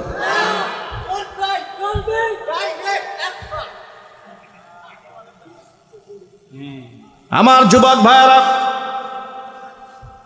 কোরআনের সাথে সম্পর্কিত ব্যক্তির সম্মান আল্লাহ পাক বাড়িয়ে দেন। সুতরাং এখানে যত মানুষ আছে কোরআনের সাথে সম্পর্ক রাখার দরকার আছে না নাই? হাত তুলে ওয়াদা করেন কোরআনের সাথে সম্পর্ক রাখবেন, আল্লাহ যেন কবুল করে। জোরে কোন আমিন। হাত নামান। আল্লাহর নবী সাল্লাল্লাহু আলাইহি সাল্লামের একজন সাহাবীর নাম ছিল উবাই ইবনে কাব রাদিয়াল্লাহু তাআলা আনহু। উবাই ইবনে কাব রাদিয়াল্লাহু তাআলা আনহু তিনি কাতিবে ওহী ছিলেন। কোরআন নাজিল হওয়ার পরে কোরআনের আয়াত লিখে যারা সংরক্ষণ করতেন তাদের মধ্যে অন্যতম একজন সাহাবীর নাম হচ্ছে উবাই ইবনে কাব। ইন্নাহু কানা মুআল্লিমাল কোরআন, তিনি কোরআনের শিক্ষক ছিলেন। মুসলিম যারা তাদেরকে কোরআন শেখাতেন। এই সাহাবী শুধুমাত্র কোরআন বক্ষে ধারণ করার কারণে কত সম্মান আল্লাহ পাক তাকে দান করেছেন। একদিন আল্লাহর নবী সাল্লাল্লাহু আলাইহি সাল্লাম উবাইকে ডাক দিয়ে বলেন, ও উবাই শোনো, আমারনি আযজা ওয়া জাল্লা আন আকরা আলাইকা লাম ইয়াকুনিল্লাযীনা কাফারু মিন আহলিল কিতাব। ও উবাই, আল্লাহ তাআলা আমাকে নির্দেশ প্রদান করেছেন আমি যেন তোমাকে সূরা বাইয়িনা তেলাওয়াত করে শোনাই। এই কথা শোনার পরে নবীর সাহাবী উবাই ইবনে কাব বিস্ময় কণ্ঠে হুজুরকে ডাক দেয়া বলেন, আওয়াসাম্মানি ইয়া রাসূলুল্লাহ, ও আল্লাহর রাসূল, আল্লাহ কি তার পবিত্র জবান দিয়ে আমার নামটা উচ্চারণ করেছে নাকি? আওয়াসাম্মানি ইয়া রাসূলুল্লাহ।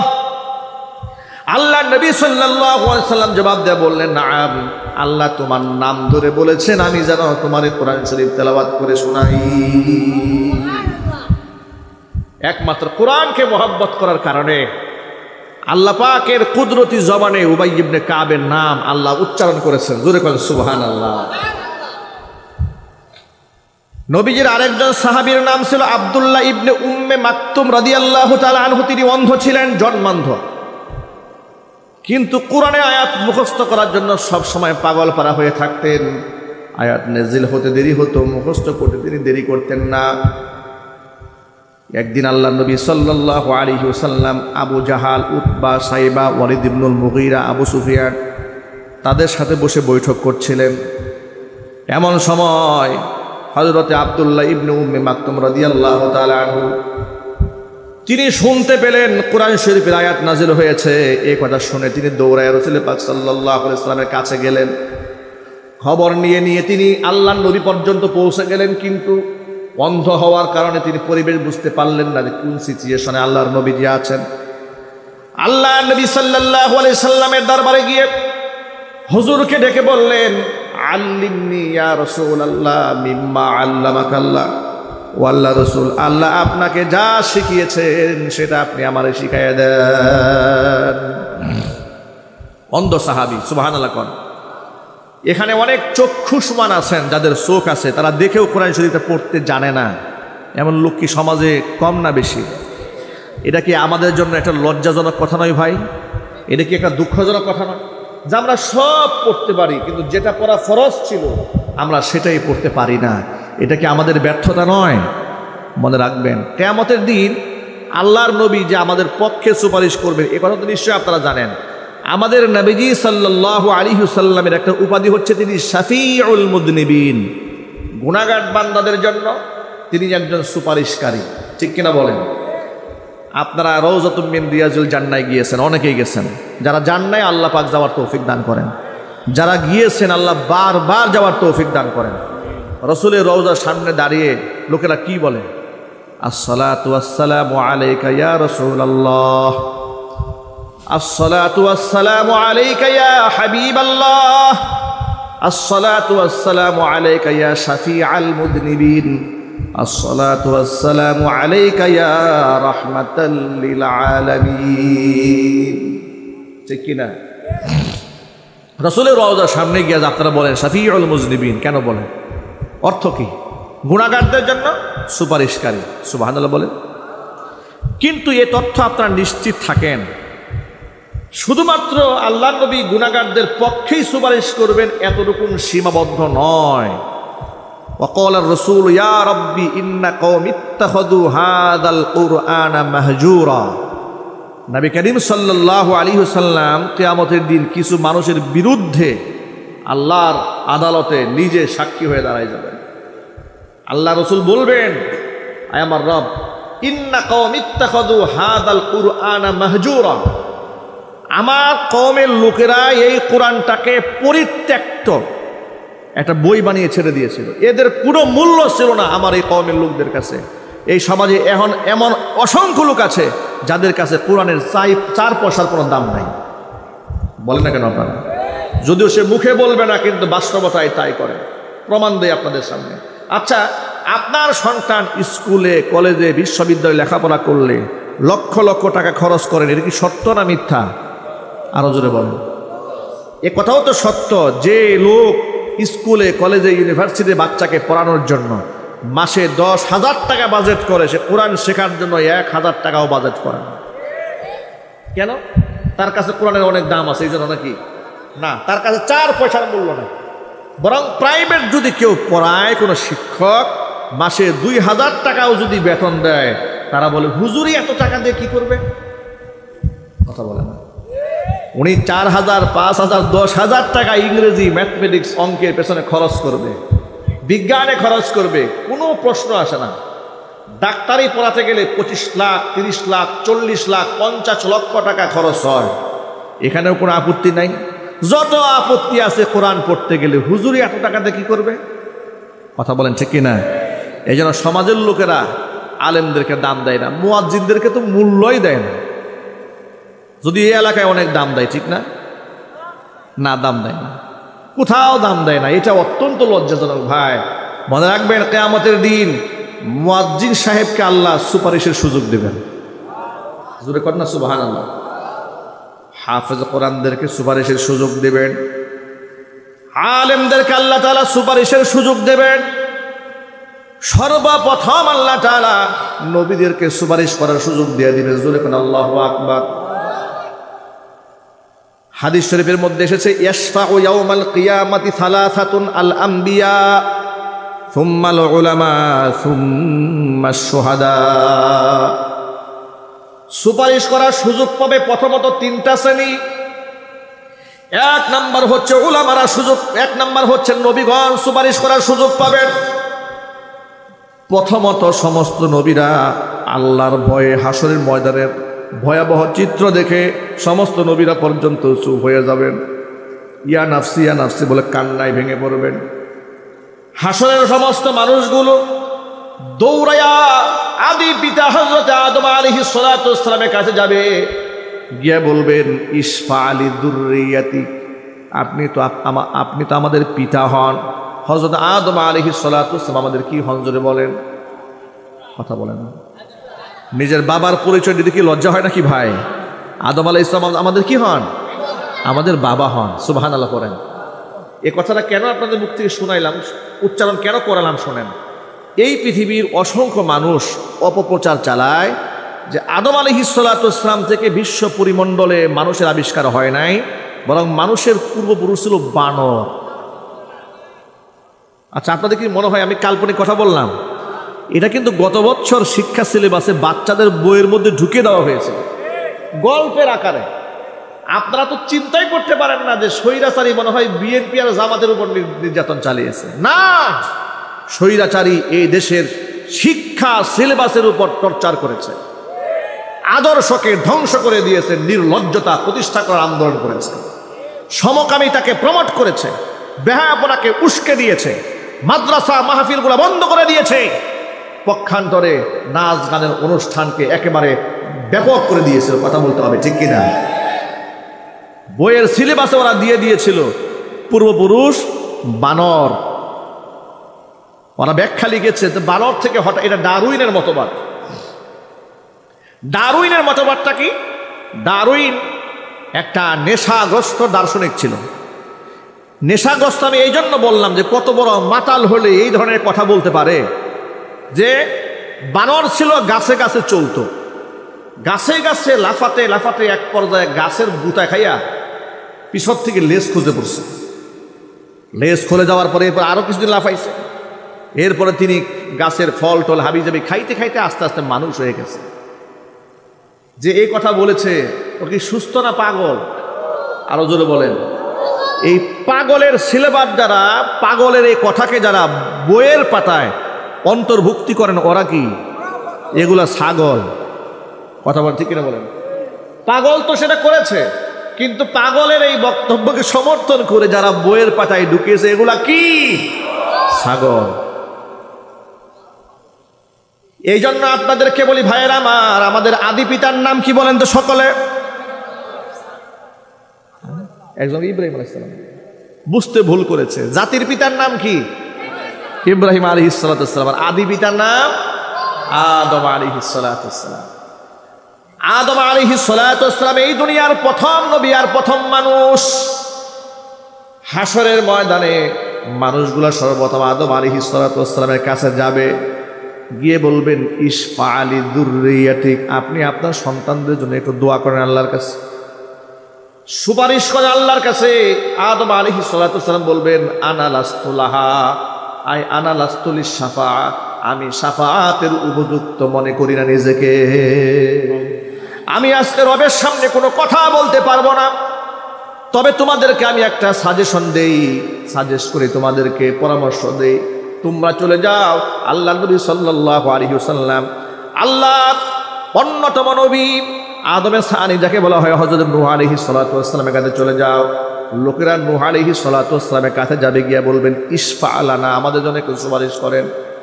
নূহ আলাইহিস সালাতু ওয়াস সালাম বলবেন আনা লাস্তু লাহা, আমি এর উপযুক্ত নই, বরং তোমরা আলাইহিস সালাতু ওয়াস সালামের কাছে। মানুষগুলো দৌড়ে ইব্রাহিম আলাইহিস সালাতু ওয়াস সালামের কাছে যাবে। ইব্রাহিম আলাইহিস সালাতু ওয়াস সালাম বলবেন আনা লাস্তু লাহা, আমি সুপারিশ করার উপযুক্ত নই, বরং আমি তোমাদেরকে সাজেশন করি তোমরা নবী মুসা কালিমুল্লাহর কাছে চলে যাও। মুসা কালিমুল্লাহর কাছে যাওয়ার পরে তিনি বলবেন আনা লাস্তু লাহা, আমি এর উপযুক্ত নই, বরং তোমাদেরকে আমি একজন নবী সাজেস্ট করি, তিনি হচ্ছেন ঈসা রূহুল্লাহ। ঈসা আলাইহিস সালাতু ওয়াস সালামের কাছে যাও, তিনি আল্লাহর সাথে কথা বলতে পারবেন। ঈসা আলাইহিস সালাতু ওয়াস সালামের কাছে যাওয়ার পরে তিনি বলবেন আনা লাস্তু লাহা, আইলা আনা লাস্তু লিশ-শাফা, আমি শাফাআতের উপযুক্ত নই, বরং তোমাদেরকে আমি সাজেস্ট করি দু জাহানের বাদশা আখিরি জামানার পয়গম্বর বিশ্বনবী মুহাম্মদ রাসূলুল্লাহ সাল্লাল্লাহু আলাইহি ওয়াসাল্লামের কাছে তোমরা চলে যাও, তিনি সুপারিশ করার একমাত্র হকদার। সব মানুষ দৌড়ে আমাদের নবীর কাছে যাবে, গিয়ে বলবেন আপনি আমাদের জন্য একটু দোয়া করেন। হুজুর বলবেন আনা লাহা, আনা লাহা, নিশ্চয়ই আমি এর হকদার। চিল্লা এখন আল্লাহু আকবার। আমাদের নবী কিয়ামতের দিন শাফাআতে কুবরা করবেন। শাফাআতে কুবরা হচ্ছে সমস্ত হাসরবাসীর জন্য তিনি আল্লাহর কাছে সুপারিশ করবেন।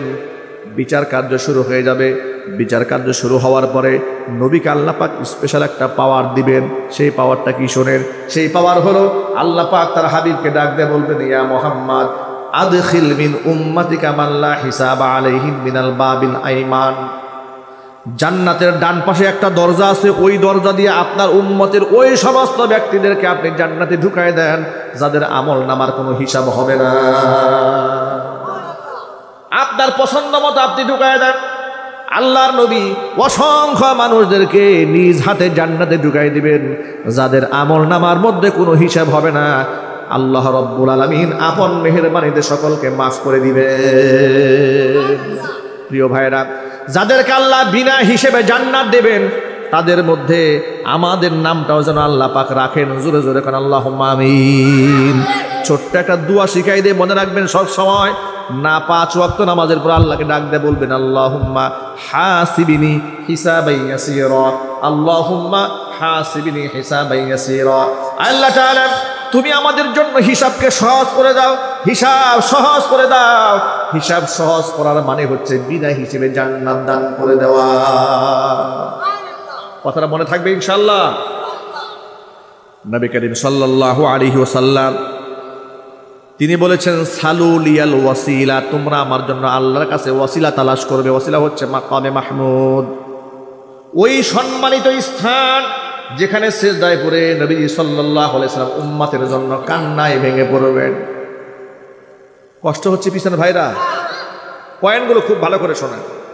আল্লাহর নবী সিজদায় পড়ে এত কাঁদা কাঁদবেন, আল্লাহর এত প্রশংসা করবেন। নবীজি বলেছেন এমন এমন শব্দে আমি আল্লাহর প্রশংসা করব, ওই শব্দগুলো এখন আমি বলতে পারবো না। লা আকাদিরু আলাইহি, শব্দগুলো আমার জানা নাই। কিয়ামতের দিন আল্লাহ ইলহাম করে আমার অন্তরের মধ্যে শব্দগুলো ঢেলে দিবেন। আমি সেই শব্দ দিয়ে আল্লাহর প্রশংসা করব আর সিজদায় পড়ে কান্নায় ভেঙে পড়ব।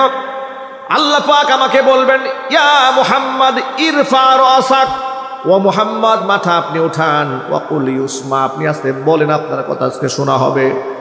ওয়াসাল তুতা, আপনি আজকে চান আপনাকে প্রদান করা হবে। ওয়াশফা তুশাফা, আপনি সুপারিশ করুন নিশ্চয়ই আপনার সুপারিশ মঞ্জুর করা হবে। আল্লাহ নবী মাথা উঠাবেন, উঠায় বলবেন, আল্লাহ আমার তো মনের শান্তি নাই। কেন শান্তি নাই? কি হয়েছে? কষ্ট কেন? রব্বুল আলামিন, আমার উম্মতের অসংখ্য মানুষ জাহান্নামে হাবুডুবু খাচ্ছে, দৃশ্য আমার বরদাস্ত হচ্ছে না। আল্লাহ পাক বলবেন, আমার হাবিব, যাদের অন্তরে বুটের দানা পরিমাণ ঈমান আছে, জবের দানা পরিমাণ ঈমান আছে, ওই সমস্ত মানুষগুলাকে বাছাই করে করে আপনি জাহান্নাম থেকে বের করে জান্নাতে ঢুকাইয়া দেন। আল্লাহর নবী অসংখ্য জাহান্নামে গ্রেফতার হওয়া উম্মতদেরকে নিজ হাতে জাহান্নাম থেকে বের করে জান্নাতের মধ্যে ঢুকাই দেবেন। ঢুকাই দিয়ে আবারও সেজদায় পড়ে কান্নায় ভেঙে পড়বেন। আল্লাহ পাক আবার পূর্বের মতো একই ডাক দিয়ে বলবেন, মোহাম্মদ মাথা উঠান, আপনি বলেন, আপনাকে শোনা হবে, আপনি আসতে চান আপনাকে দেওয়া হবে, সুপারিশ করেন মঞ্জুর করা হবে। আল্লাহর নবী মাথা উঠা করবেন। আল্লাহ পাক বলবেন, ও আমার হাবিব, এখন আপনি কি চান? আল্লাহ নবী বলবেন, রব্বুল আলামিন, আমার উম্মতের অনেক মানুষ জাহান্নামে আছে। আল্লাহ পাক বলবেন, আদনা মিন বুররা, আদনা মিন জাব, আদনা মিন বুররাতিন, একেবারে বুটের দানার চাইতে কম ঈমান যার অন্তরে আছে, এমন মানুষগুলাকে বাছাই করে করে আপনি জাহান্নাম থেকে বের করে জান্নাতে ঢুকিয়ে দেন। নবীজি সাল্লাল্লাহু আলাইহি ওয়াসাল্লাম দ্বিতীয়বার এই চান্স পাবেন। দ্বিতীয়বারের মতো উম্মতের জন্য কান্না করে অসংখ্য মানুষদেরকে জাহান্নাম থেকে উদ্ধার করে জান্নাতে ঢুকাবেন। তৃতীয়বার নবীজি আবারও সেজদায় পড়ে কান্নায় ভেঙে পড়বেন। আল্লাহ পাক তাকে একই কথা বলবেন, ও মুহাম্মদ মাথা উঠান, আপনি চান আপনাকে দেওয়া হবে, সুপারিশ করে মঞ্জুর করা হবে, বলেন আপনার কথা আজকে শোনা হবে। আপনারা কি একটু আন্দাজ করতে পারেন আদম আলাইহিস সালাতু ওয়াস সালাম থেকে শুরু করে কিয়ামত পর্যন্ত কি পরিমাণ মানুষ? এই সমস্ত মানুষগুলা কেউ কথা বলতে সাহস পাচ্ছে না। ওই মজলিসে আল্লাহ একজন ব্যক্তিকে বলবেন, মাথা উঠান, আপনি বলেন, শোনা হবে। আল্লাহু আকবার বলেন। আপনি বলেন, আপনার কথা আজকে শোনা হবে, আপনি আজকে চান আপনাকে দেওয়া হবে, সুপারিশ করে মঞ্জুর করা হবে। নবী করিম সাল্লাল্লাহু আলাইহি ওয়াসাল্লাম তৃতীয়বারে মাথা উঁচা করবেন। আল্লাহ পাক বলবেন, হাবিব, এখন আর কি চাওয়ার আছে? নবীজি সাল্লাল্লাহু আলাইহি ওয়াসাল্লাম বলবেন, রব্বুল আলামিন, এখনো পর্যন্ত আমার উম্মতের অসংখ্য মানুষদেরকে যে দেখতে পাচ্ছি জাহান্নামে হাবুডুবু খাচ্ছে। আল্লাহ পাক বলবেন, আমার হাবিব, যাদের অন্তরে আদনা আদনা মিন শাইরা, যাদের ঈমান আছে একেবারে জবের দানার চাইতে কম, তার চাইতেও কম, আদনা থেকে আদনা একেবারে কম ঈমান যাদের অন্তরে আছে, এদেরকে আপনি জাহান্নাম থেকে বের করে নিয়ে যান। জাহান্নাম থেকে বের করে নিয়ে যান। কয়বার হলো? তিনবার। তিনবার রাসূল পাক সাল্লাল্লাহু আলাইহি ওয়াসাল্লাম নিজের জন্য একটা বারের জন্য কিচ্ছু চাইলেন না। সেই স্ত্রী মা খাদিজাতুল কুবরা, যার ব্যাপারে দুনিয়া থেকে রাসূল দোয়া করেছিলেন, হে আল্লাহ, খাদিজাকে দুনিয়া থেকে তুমি আমার কাছ থেকে নিয়ে গেছো, কাল হাসরের মাঠে যেন আমি খাদিজাকে না হারাই যাই। সেই খাদিজাকেও চাইলেন না, হাসান হুসাইনের জন্য কিচ্ছু চাইলেন না, সব উম্মতের জন্য চেয়েছেন। আল্লাহু আকবার। উম্মাকে কত ভালোবেসেছেন আল্লাহ রাসূল। এই জন্য কোরআন মাজিদে বলেছেন, লাকাদ জাআকুম রাসূলুম মিন আনফুসিকুম আজিজুন আলাইহি মা আনিতুম আজিজুন আলাইহি মা আনিতুম হারিসুন আলাইকুম বিল মুমিনিনা রাউফুর রহিম।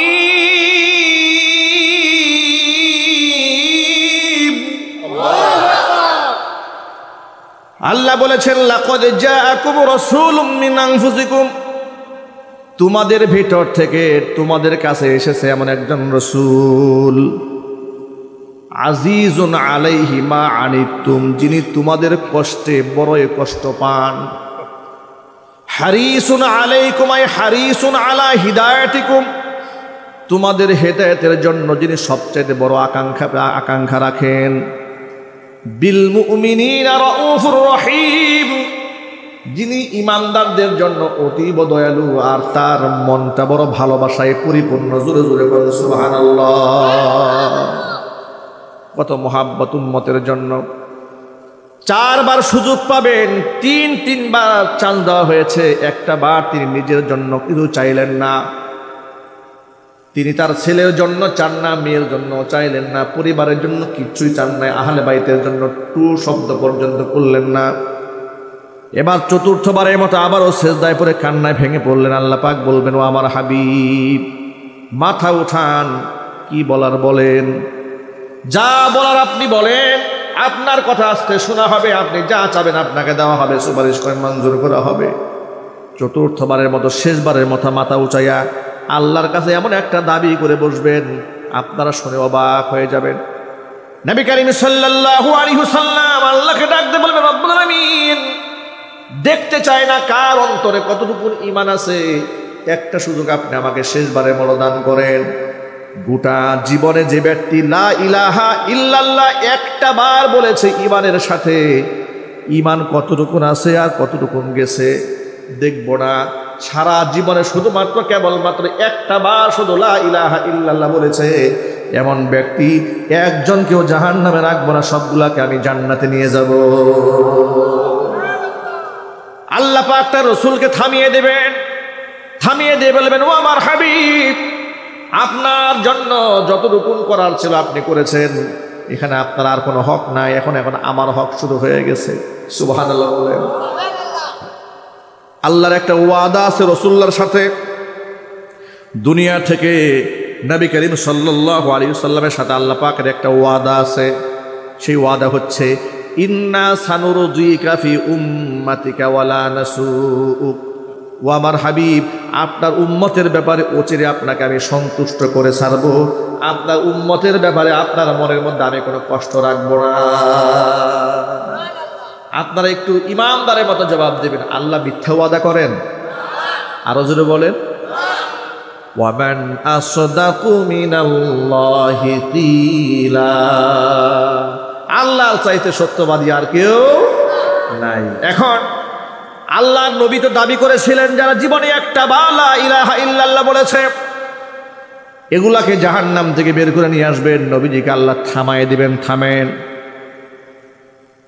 আল্লাহ পাক এরপরে বলবেন, ওয়া জিবরিয়াই ওয়া ইজ্জাতি ওয়া কিবরিয়াই ওয়া কুদরতি, আমার শক্তি সামর্থ্যের কসম, আমার ইজ্জতের কসম, আমার বরত্বের কসম, আমার রাজত্বের কসম করে বলছি, লা উখরিজান্না মান ক্বালা লা ইলাহা ইল্লাল্লাহ, যারা জীবনে একটা বার ঈমানের সাথে লা ইলাহা ইল্লাল্লাহ বলেছে, ওই সমস্ত ব্যক্তিদেরকে আমি আল্লাহ নিজ হাতে জাহান্নাম থেকে বের করে জান্নাতের মধ্যে ঢুকায় দেব।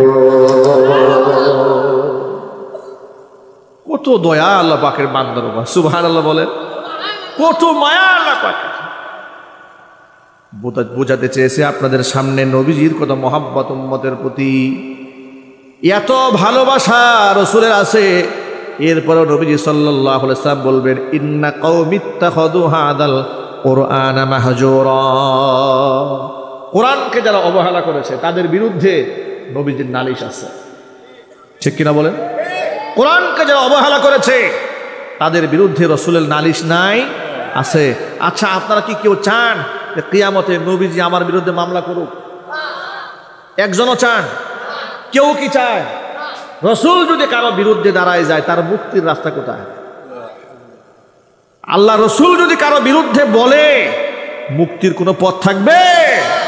থাকবে না। এই জন্য কোরআনকে আপন বানাই নিতে হবে। ইনশাআল্লাহ আমাদের ঘরে ঘরে একজন করে কোরআনের হাফেজ তৈরি হবে। ইনশাআল্লাহ বলতে খুব কষ্ট হচ্ছে নাকি? কি মনে হয় ছেলে হাফেজ হলে, নাতি হাফেজ হলে আপনি ঠকবেন?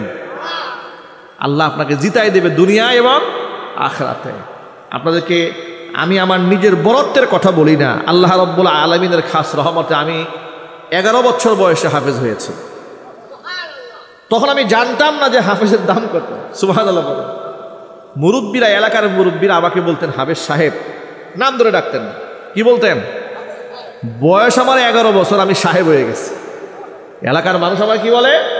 হাফেজ সাহেব। হাফেজ সাহেব বসেন, হাফেজ সাহেব সামনে আসেন, এগুলা বলছে। মনে মনে চিন্তা করতাম, বাবার বয়সী মানুষগুলা আমাকে সাহেব বলে, সুবহানাল্লাহ, কি সম্মান আল্লাহ পাক দিয়েছেন। কিন্তু এটা তো বুঝতাম না যে এই সম্মান তো কোরআনের কারণে। কথা বলে ঠিক না বলে? এই সম্মান কিসের কারণে? কোরআনের কারণে। কয়েক বছর আগে গাজীপুরে এক মাহফিলে গেছি। তো মাহফিল কর্তৃপক্ষ আমরা যেখানে যাই সর্বোচ্চ, নিজের সর্বোচ্চ সম্মানটা দেওয়ার চেষ্টা করে, ঠিক কিনা বলে? সবাই করে। তো যে রুমের মধ্যে আমাদেরকে বসিয়েছে, বসাবার পরে বাড়ির যিনি মালিক তিনি বেশ ধনাঢ্য ব্যক্তি, শ্রীপুরে বাড়ি, চাউলের ব্যবসা করেন, বিরাট ধনী মানুষ। আমাদেরকে খাটের মধ্যে বসিয়ে উনি ফ্লোরে মেজের মধ্যে বসে, আমার বাবার বয়সী। তা আমি তাকে বললাম যে চাচা এটা কি কাজ হলো? আপনি আমাদেরকে খাটে বসিয়ে, আমার সাথে আরো লোকজন ছিল, যে আপনি নিচে বসলেন। বলে হুজুর আপনি আলেম মানুষ, আপনার পাশে কি আমি বসতে পারি নাকি? আল্লাহু আকবার। আমি হতবাক হয়ে গেছি। আমি বললাম চাচা এটা আপনি কি করলেন? আমি তো খুব লজ্জিত হচ্ছে, এখানে লজ্জাবোধ করছে, আপনি একটু উপরে আসেন। উনি কোনোভাবে আসবে না, নাসর বান্না চেনে হাত দিয়ে টান দিয়ে এনে পাশে বসালেন। তিনি বললেন হুজুর ইউটিউবে যত বয়ান আসে আমি দোকানে বসে বসে আপনার সব বয়ান শুনি। বয়ান শুনতে শুনতে শুনতে শুনতে আপনার প্রতি আমার এত ভালোবাসা জন্মেছে, এত শ্রদ্ধা ভক্তি হয়েছে, আমি আপনার সামনে বসতেই সাহস পাচ্ছি না।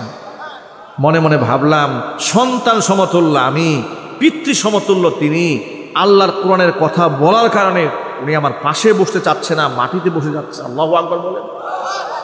খানা খেতে বসেছি, খানা একটু বেশি হয়েছে, জোটা হয়েছে, অনেক সময় বেশি হয়ে যায় না খাবার। পাশ থেকে মুরব্বী প্লেট টান দিয়ে বলে হুজুর কোনো টেনশন নেবেন না, খাবার একটু বেশি হয়েছে, কোনো অসুবিধা নেই, এই খানা আমি খাবো। বলেন আপনারা এই মোহাব্বত কে সৃষ্টি করেছে? এটা কি টাকা পয়সা দিয়ে সম্ভব? আল্লাহর কসম পৃথিবীর কোনো রাজা বাচ্চা সেই সম্মান দুনিয়াও পাবে না, আখিরাতেও পাবে না, যে সম্মান একজন আলেম, একজন হাফেজ পাবে। ঠিক কিনা বলেন? সুতরাং আপনার সন্তান আপনার সম্পদ, আপনার সন্তান আপনার সম্মান, সে সম্মান দুনিয়াতে, সম্মান আখিরাতে।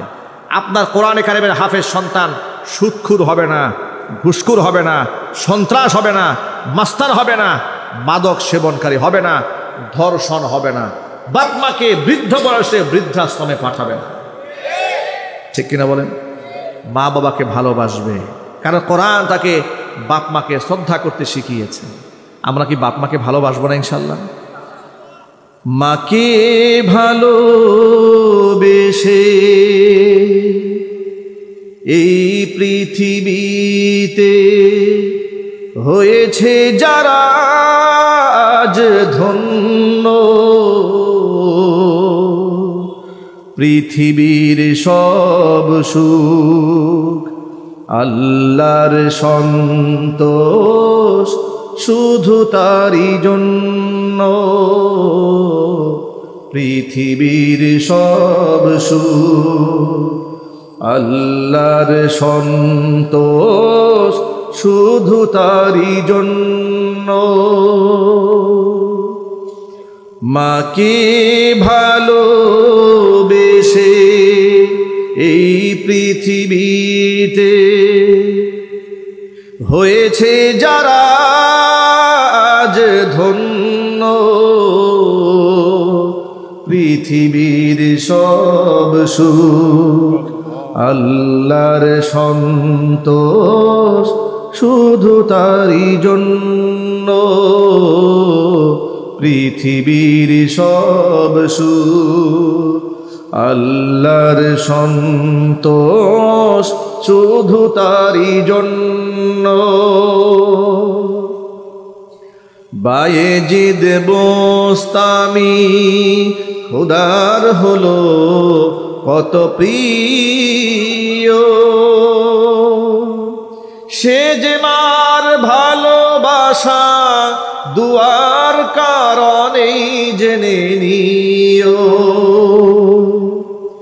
বায়েজিদ বোস্তামি খোদার হলো কত প্রিয়, সে যে মার ভালোবাসা দুয়ার কারণেই জেনে নিও। মার ভালোবাসা পেলে খোদার রহম মেলে, মার ভালোবাসা পেলে খোদার রহম মেলে, হবে তুমি জগৎ অনন্য, পৃথিবীর সব সুখ আল্লাহর সন্তোষ শুধু তারই জন্য। মাকে ভালোবেসে এই পৃথিবীতে হয়েছে যারা আজ ধন্য, পৃথিবীর সব সুখ আল্লাহর সন্তোষ শুধু তারই জন্য, পৃথিবীর সব সুখ আল্লাহর সন্তোষ শুধু তারই জন্য।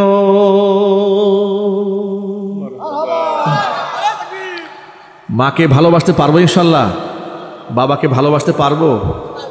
আমাদের বাবা মা আমাদের ওসিলায় যেন জান্নাত পান, আল্লাহ যেন কবুল করেন।